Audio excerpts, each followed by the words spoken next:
dunia ibu-ibu sedang tidak baik-baik saja. Para suami juga dipertanyakan kesetiaannya.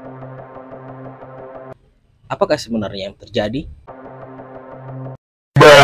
Beberapa hari terakhir media sosial itu ramai dengan isu dan berita perselingkuhan para artis. Ini membuat para ibu-ibu juga ikut heboh, padahal mereka sendiri tidak kenal langsung artisnya. Dan bahkan para suami yang tidak tahu mengenau soal ini ikut dipertanyakan kesetiaannya, termasuk saya juga. Tapi tenang, di sini saya tidak akan membahas tentang masalah rumah tangga orang, karena itu adalah urusan privat. Mau selingkuh, mau apa kayak itu ya sakarepmu. Di sini saya akan membahas bagaimana sains menjelaskan fenomena semacam ini, sejauh apa yang saya baca dan sejauh apa yang saya tahu. Jadi bagaimanakah sains menjelaskan fenomena selingkuh ini? Ayo kita selingkuh. Ayo kita bahas. Pertama-tama kita akan membahas soal jatuh cinta pada otak manusia. Ya, jatuh cinta ini terjadinya di otak, bukan di hati. Kalau hati itu organ pencernaan. Ketika manusia jatuh cinta, otaknya itu mengalami kebanjiran hormon-hormon tertentu seperti testosteron, dopamin, oksitosin, vasopresin kalau pada pria, estrogen kalau pada perempuan. Banjirnya hormon-hormon ini di otak membuat orang yang jatuh cinta itu merasakan seperti bahagia, senang, deg-degan, euforia yang berlebih. Pokoknya ya hal-hal yang semacam itu. Jadi kalau ada yang mengatakan jatuh cinta itu sejuta rasanya, ya ini ada benarnya. Tapi ada efek samping dari banjirnya hormon ini di otak kita. Yaitu kondisi ini membuat rasionalitas kita itu menurun. Jadi orang yang jatuh cinta itu bisa melakukan hal-hal bodoh atau tidak rasional. Ya contohnya kalau misalnya perempuan jatuh cinta, dia lebih akan percaya pada orang yang dicintainya itu padahal baru kenal 2 minggu daripada orang tuanya. Kalau dikasih tahu sama orang tuanya, "Nak, jangan pacaran sama itu pengangguran, taunya cuma main Mobile Legends doang." Nggak dipakai itu, ya dia tetap akan percaya pada pacar barunya ini yang baru dikenalnya 2 minggu. Kalau sudah dipeluk saja, dibisiki, "Kita akan berjuang bersama-sama walaupun saat ini saya belum punya apa-apa." Langsung orang tuanya diabaikan. Inilah yang menyebabkan orang-orang yang jatuh cinta itu cenderung melakukan tindakan bodoh. Kalau laki-laki itu biasanya jadi tukang ojek, mau saja disuruh ngantar kemana-mana sama ceweknya. "Yang jemput sini dong," "Siap." "Yang jemput sini dong," "Siap." Padahal dia punya kesibukan sendiri. Kalau dia rasional itu tidak akan mau disuruh-suruh begitu. Tapi karena ini adalah dorongan dari hormon-hormon ini, membuat otak orang yang jatuh cinta itu tidak rasional.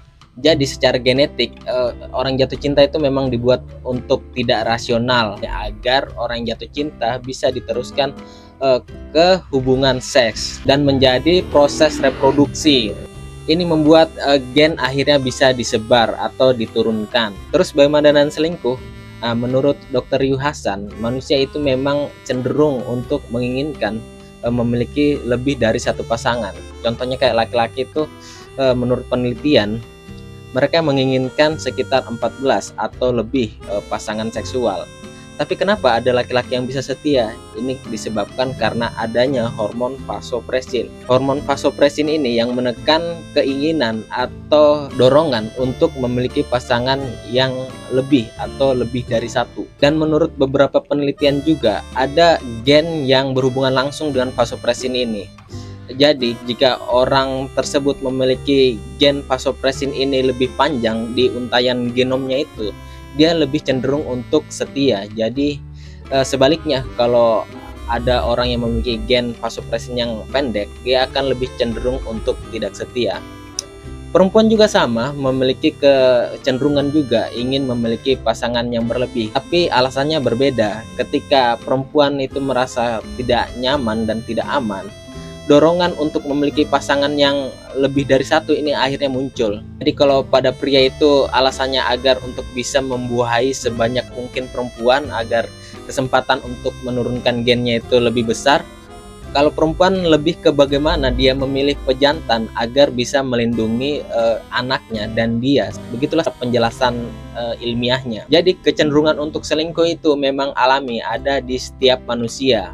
Dan ketika kecenderungan ini muncul, terus dia menemukan pasangan yang bisa diajak selingkuh, akhirnya siklus jatuh cinta kembali terulang, di mana dia jatuh cinta kembali, terus tidak rasional. Pokoknya kalau sudah jatuh cinta sama selingkuhannya itu, mau anaknya, mau suaminya, tidak peduli. Pokoknya cinta aku, bahagia, euforia, deg-degan.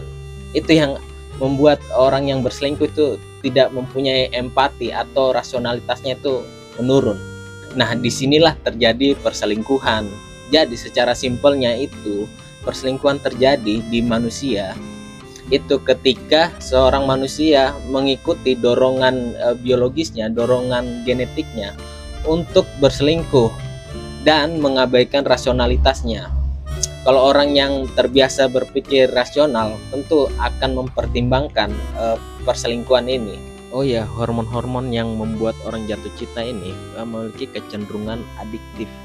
Jadi orang yang sudah pernah selingkuh, kecenderungan untuk melakukan perselingkuhan yang kedua kali dan ketiga kalinya itu lebih besar, karena mereka merasa candu, ingin merasakan sensasi jatuh cinta lagi yang kedua kali dan ketiga kali dan seterusnya. Jadi secara sains, manusia yang berselingkuh itu ya tidak ubahnya atau tidak ada bedanya dengan hewan-hewan yang menginginkan pasangan lebih dari satu. Jadi apa tips untuk menghindari perselingkuhan ini?